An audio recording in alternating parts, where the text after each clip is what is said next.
शाहबाद के इलाके में कल लोक जनशक्ति पार्टी रामविलास एक बड़ी सभा का आयोजन करने जा रही है और ये शुरुआत मानिए, इसको कहीं ना कहीं एक शंखनाद मानिए विधानसभा चुनाव को लेकर। नमस्कार, आप देख रहे हैं सिटी पोस्ट लाइव। मैं हूं दीपक शर्मा। चिराग पासवान आज पटना पहुंचकर खूब बोले हैं और उन्होंने ऐसे संकेत दिए हैं कि अब कोई नाराज़गी न उनके मन में एनडीए में मिल रही सीटों को लेकर है और न किसी और बात को लेकर, क्योंकि उन्होंने हर चीज़ आज साफ कर दी है। तो उनके इस बयान का क्या मतलब है, इस पर चर्चा करने के लिए हमारे साथ हैं वरिष्ठ पत्रकार श्रीकांत प्रत्युष। तो आज चिराग पासवान खूब बोले हैं और हर बात के गहरे मायने हैं, तो हम लोग कहाँ से शुरू करें समझना? देखिए, चिराग पासवान के बारे में कई तरह की बातें आ रही थी, यहाँ तक कि जो एनडीए है, एनडीए के सहयोगी दल, उनके बीच भी बातें चल रही थी कि चिराग पासवान सीएम बनना चाहते हैं। चिराग पासवान मनमाफिक सीटें नहीं मिली तो फिर से बगावती तेवर अपना सकते हैं और जेडीयू के लिए खतरा बन सकते हैं। तो कई तरह की बातें चल रही थी और चिराग पासवान क्लियर भी नहीं कर रहे थे। वो लगातार तल्ख तेवर दिखा रहे थे और दलित लड़की के साथ बलात्कार के बाद जिस तरह से उनका बयान आया, वो तो एनडीए में भूचाल लाने वाला था। उस घटना की निंदा तो उपेंद्र कुशवाहा ने भी की, लेकिन कानून व्यवस्था पर सवाल नहीं उठाया। लेकिन चिराग पासवान ने कानून व्यवस्था पर भी सवाल उठाया। तो माना गया कि अब लगता है कि कहीं तैयारी तो नहीं कर रहे हैं फिर से नीतीश कुमार को ठिकाने लगाने की।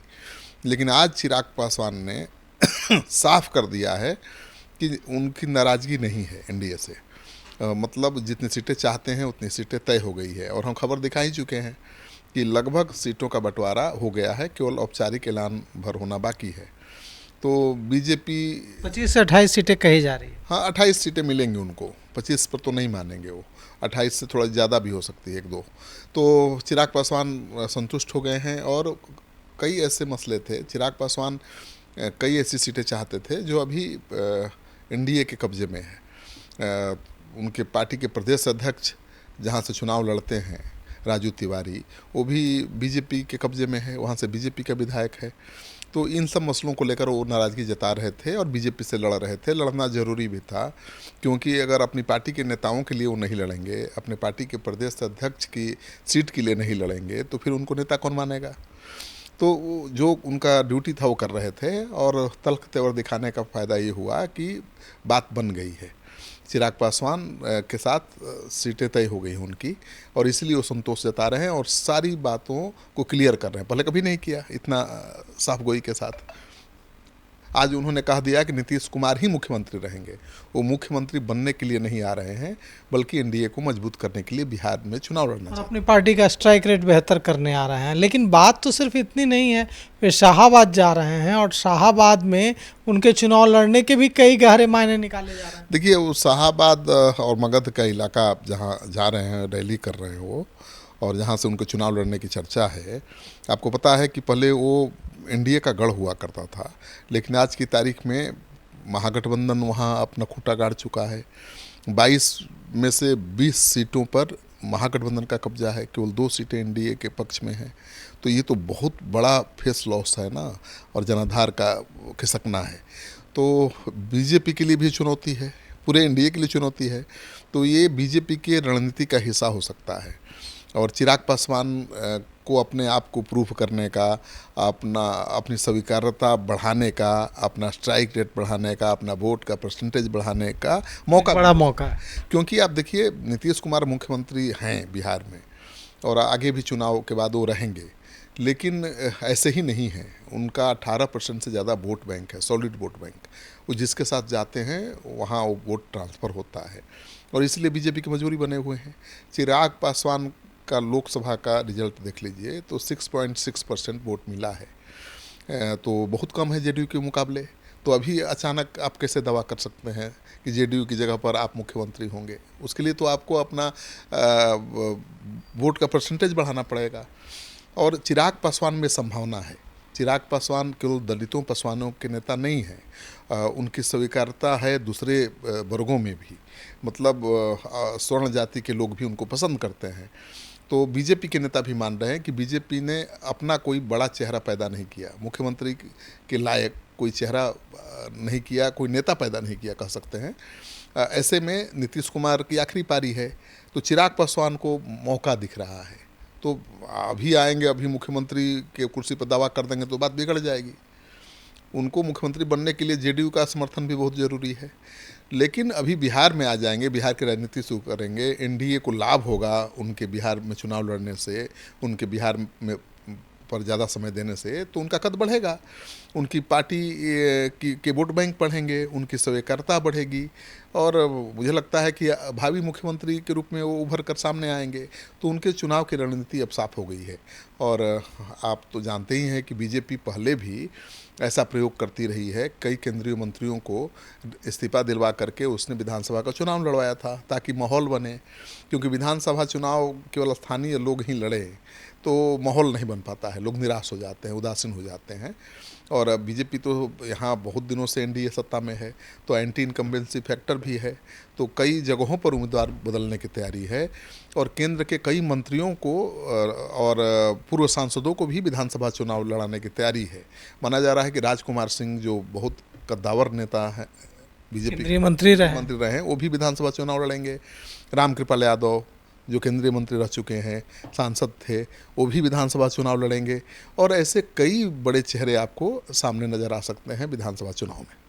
तो यह कहा जा रहा है कि कल, जैसा कि चिराग पासवान ने कहा कि कल वे मुजफ्फरपुर जाएंगे और पीड़ित जो परिजन हैं उस बच्ची के जिसके साथ बलात्कार की घटना, रेप की घटना हुई, उनसे मुलाकात करेंगे, दो परिवारों से।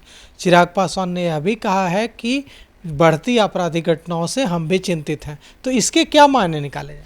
वो दबाव बनाए रखना चाहते हैं, लेकिन एक तरफ से वो आर पार की लड़ाई के मूड में नहीं है, लेकिन दबाव, प्रेशर बनाए रखना चाहते हैं। क्यों, देखिए सीटों की संख्या तो अभी बताई नहीं गई है, औपचारिक ऐलान नहीं हुआ है, केवल तुक्का फेंक रहे हैं हम लोग, अटकलें लगाई जा रही हैं।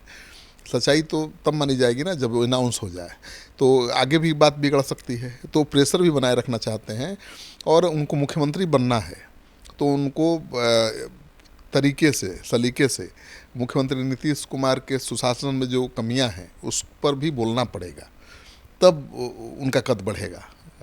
भाई गलत काम हो रहा है, उसका विरोध आप नहीं करेंगे तो आपको लोग भावी मुख्यमंत्री के रूप में नहीं देखेंगे, आपको नेता के रूप में देखेंगे ही नहीं।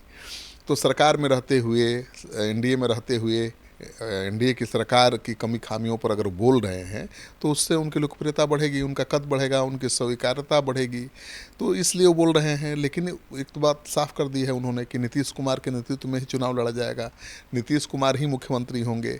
तो उन्होंने अपने आगे का रास्ता भी खोल दिया है कि भाई नीतीश कुमार का हमने कभी विरोध किया नहीं, तो जेडीयू भी उनके नाम पर विरोध नहीं कर पाएगी। और ये तो आखिरी पारी है नीतीश कुमार की, बन जाएंगे तो अधिक से अधिक 5 साल रहेंगे, लेकिन चिराग के पास तो बहुत समय बचा हुआ है और अभी से नहीं आएंगे चिराग तो अचानक उनको केंद्र से लाकर यहाँ मुख्यमंत्री बना दिया जाएगा, इसकी उम्मीद नहीं के बराबर है। तो मान लीजिए कि अगर उनको मुख्यमंत्री बनना है तो 5 साल मेहनत करना पड़ेगा और उसी रणनीति के तहत चिराग पासवान बिहार से चुनाव लड़ सकते हैं और केंद्र में मंत्री उनके जीजा बन जाएंगे। अरुण भारती, एक सीट तो उनका रिजर्व है वहाँ, तो मंत्री पद भी रह गया घर में और विधायक में चुनाव लड़ेंगे तो उनकी स्वीकार्यता बढ़ेगी, गांव-गांव जाएंगे, गली-गली जाएंगे, हर जाति मजहब के लोगों से मिलेंगे तो उनकी स्वीकार्यता बढ़ेगी, उनका वोट बैंक बढ़ेगा।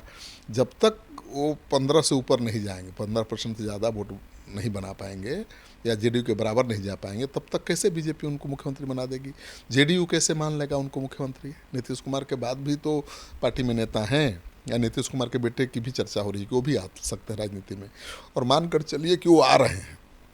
जिस तरह से पार्टी के सीनियर नेताओं की पीठ ठोक रहे हैं, तो पार्टी के नेता भी उनको अपना कैप्टन मान चुके हैं, सहजता के साथ स्वीकार कर चुके हैं कि हमारा भावी कैप्टन यही है और वो कैप्टन की तरह बिहेव भी कर रहे हैं।